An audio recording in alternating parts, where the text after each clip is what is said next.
Tuesday. This is with Vicki White on Open Window. You cannot miss this show because we have a delightful show coming up with Dr. Joe Esposito, and he's going to be talking about your health. Stay tuned for Open Window, a passageway to your mind.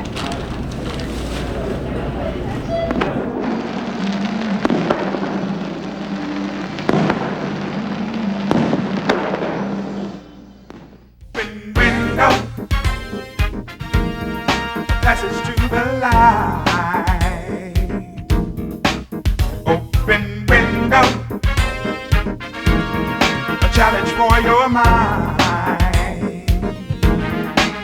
If we only try, looking at our world through another perspective, learning how our lives are connected.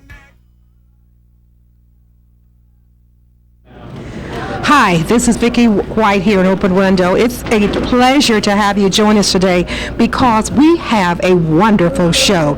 Dr. Joe Esposito is with me today, and he's going to be talking about some of the things that he's going to be sharing with us later on. But I was up early one morning, Dr. Esposito, and I heard you on the radio, and I said, I've got to be able to talk to him because you're talking about some good stuff, and you're talking about your health, and that's what we're in.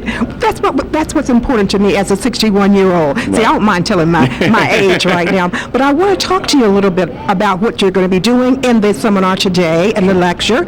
And I also want to, you know what? You're going to be talking about diets. Why don't diets work? And you're going to tell us about that. And not only that, what qualifies you to tell me about my diet that I've tried to stay on, but I went up and down, up and down. So tell me a little bit about you. Okay, well, what we're going to talk about today is why diets don't work. Because out there, I don't know how many people, I don't know anybody who hasn't been on a diet. Some people want to lose weight. Actually, some people want to gain weight. Yes. Okay, that's another question that we get quite often. And one of the issues that we have is it doesn't work.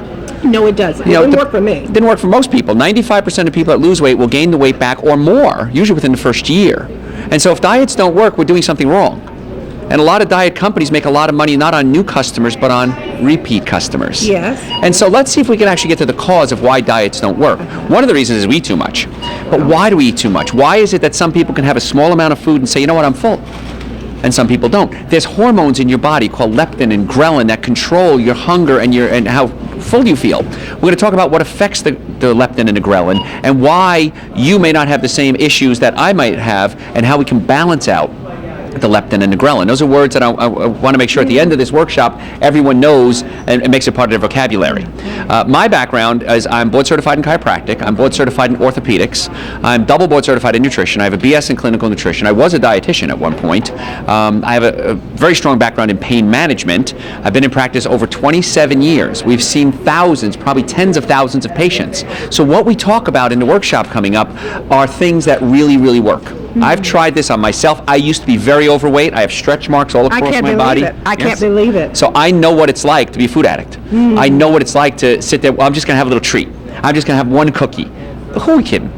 Okay? I can't have a cookie. All right? I can have a box of cookies, but I can't have a cookie. Okay? So I understand what it's like to not be able to resist the food. And why is it some people can and some people can't? It has a lot to do with your brain. It has a lot to do with your digestive system. It's not so much what you ingest, it's what you digest. Mm-hmm. Not what you put in your body, but do you absorb your nutrients. If you're absorbing your nutrients, you're not going to have those food cravings. If you're not, you're going to have those food cravings.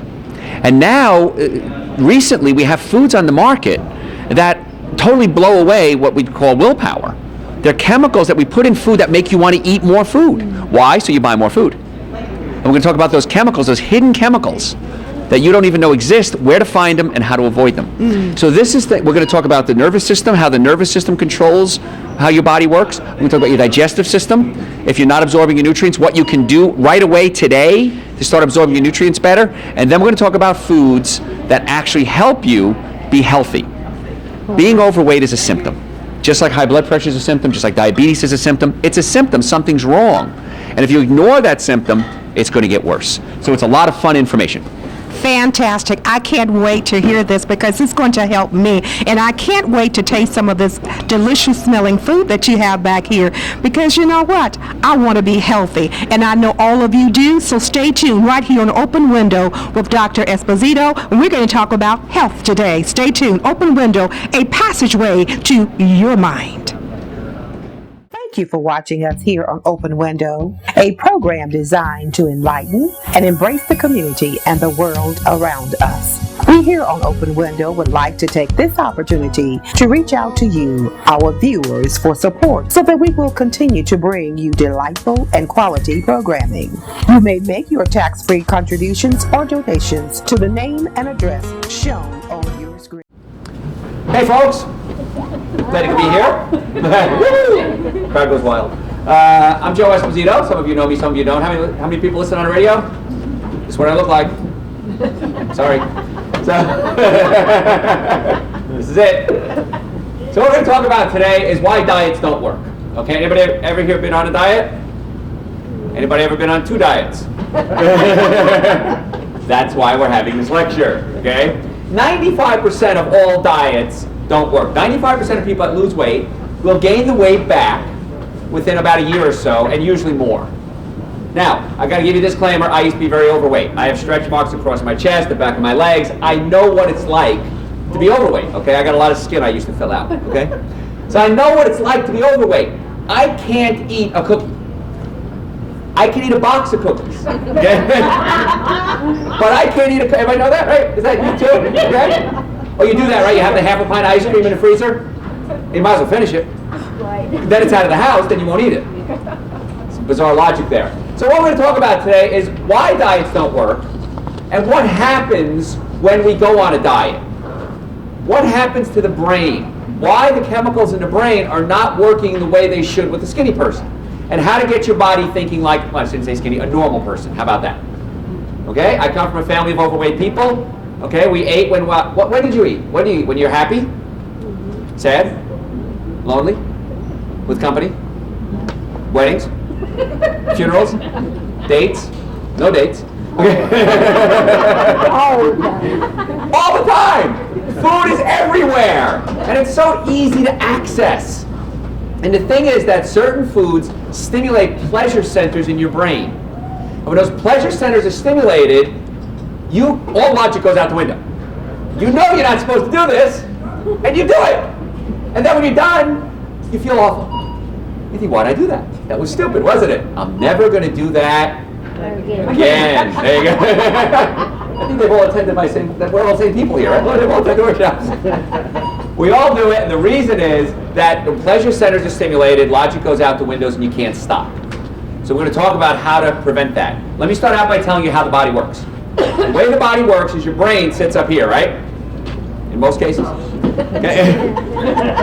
And your brain sends messages down your spine, out your nerves to every cell in the body. So there's a nerve that controls your arm. There's a nerve that controls your leg. You have control of your body because your brain tells it what to do. Can we agree with that? Yes. No arguments there, right? If I were to cut the nerve to your arm, would the arm work? No. The brain can no longer talk to the arm now can't work. So nerves are really important. What if I don't cut the nerve? What if I just pinch the nerve? The arm might still work, but it's not going to work at 100%. You've all done this, you fall asleep on your arm, right? You're going to move it? Then move. It lays there. So what do? You unpinch the nerve, you shake it out, you get some blood supply in there, and then it comes back to normal again.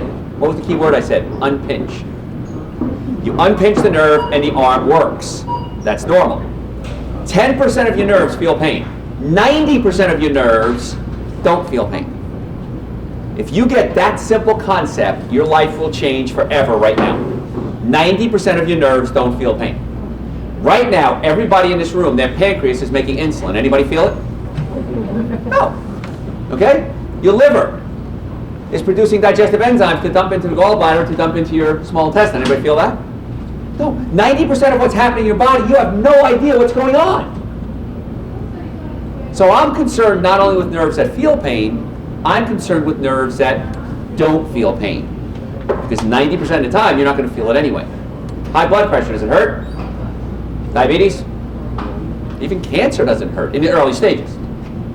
So we want to address the nerves that feel pain, but we also want to address the nerves that don't feel pain. Two things can cause a nerve to malfunction. One is physical, one is chemical.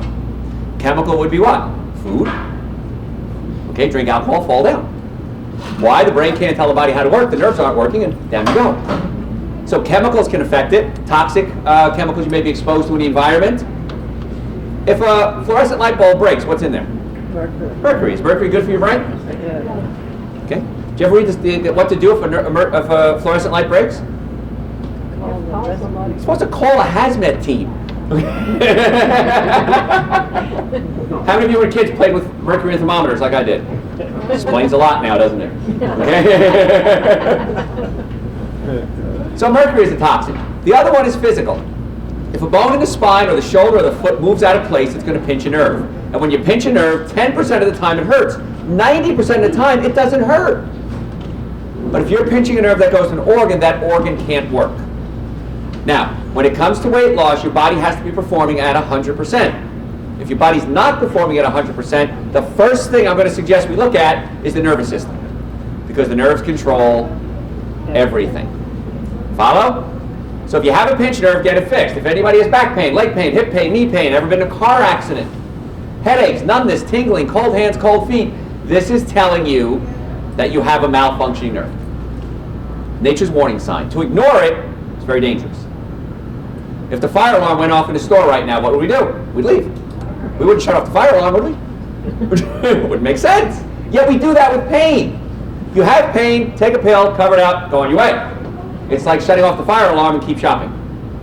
It doesn't work. Okay, for some reason, if we do it with our health, we wouldn't do it in our regular lives. So, the nervous system controls everything. Now, let's talk about how we get hungry.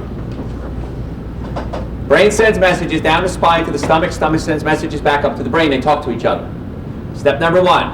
Here's your $100,000 tip to start out with. It takes 20 minutes to get the message from your stomach to your brain. Anybody ever eat too much at Thanksgiving? And what happens? You eat like a pig for 20 minutes and all of a sudden you go, can't move, I'm so full. What was the magic number? 20. It takes 20 minutes to get the message from here to here.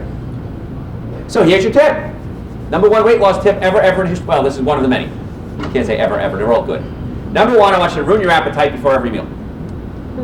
In this case, Grandma was wrong. Don't ruin your appetite. You need to ruin your appetite. So if you're an overeater like me, what I suggest you do is have a snack before every meal. Now that snack could be an avocado, could be 2 handfuls of nuts, almonds, walnuts, pecans, pistachios, whatever you'd like. Okay? Could be, what else? What else might make a healthy snack? Peanut butter. Peanut butter might work. What? Raw vegetables work. Okay, let me go off on a tangent on what? Fruit would work. But something that's going to give you a little bit of something to get the message up to the brain that I ate. If we're going to do peanut butter, I strongly suggest you do organic peanut butter. The reason is peanuts are very high in Calories. well, calories too, but they're also high in chemicals. So if you're going to do nuts, I recommend you do organic. Peanuts are also high in something called aflatoxins. There you go. Aflatoxins and mycotoxins. These are chemicals that can cause allergic reactions. Okay, and allergic reactions can cause other issues. So many times you eat peanuts and an hour or two later you have a sinus reaction, you can't figure out what it is, and you say, I have allergies. Allergies to what? Peanuts. Okay? Peanuts are also high in a chemical called arginine. I'm going to go off on a tangent here for a second. Arginine is a vasodilator. It opens up your blood vessels. It helps your blood vessels open up. The problem is if you have too much arginine, okay, it can prevent you, if you have a herpes virus in your body, from suppressing the virus. 1 in 3 people in Atlanta who are active have herpes virus. Okay, that's a lot. That's a high number. So if you're doing peanuts, many times you'll have an outbreak and you can't figure out why. I have patients all the time come in during baseball season and say, Dr. Joe, every time I go to a Braves game, I get an outbreak. It's the Braves. Georgia's the peanut That's right. capital of the world. I understand that, okay? What happens is if you're having an outbreak, it could be that the chemicals in the peanuts are stimulating the viruses. Okay? Lysine suppresses them. However, just avoid peanuts at all costs. Now, there are other nut butters you can have. Almond butter, walnut butter, cashew butter. Much better choices. Make sense? The only peanut we found that doesn't have the aflatoxins and mycotoxins are Valencia nuts. Fun fact. Okay? So ruin your appetite. If you ruin your appetite, you're not going to eat as much at the dinner. Never, under any circumstances, go to a what? A buffet. Because your goal is what? Finish the buffet, right? I will eat everything on this cruise ship. Watch me, okay? We're not designed to eat the buffet. You're not supposed to eat all you can eat. That's not how the body is designed. And so ruin your appetite, you'll be amazed how much better you feel. Now the other problem that I find, and this is something I suffered with for years until I figured it out, is you eat food, you're a sheet of muscle here called the diaphragm. The food drops down through a hole in the diaphragm and into your stomach. Once it gets in the stomach, this hole closes up. And the stomach churns the food and mixes it with digestive enzymes.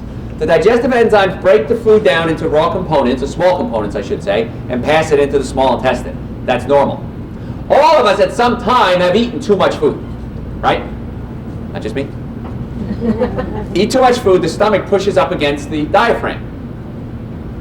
When the stomach is pushed up against the diaphragm, it can't churn and mix the food with the digestive enzymes.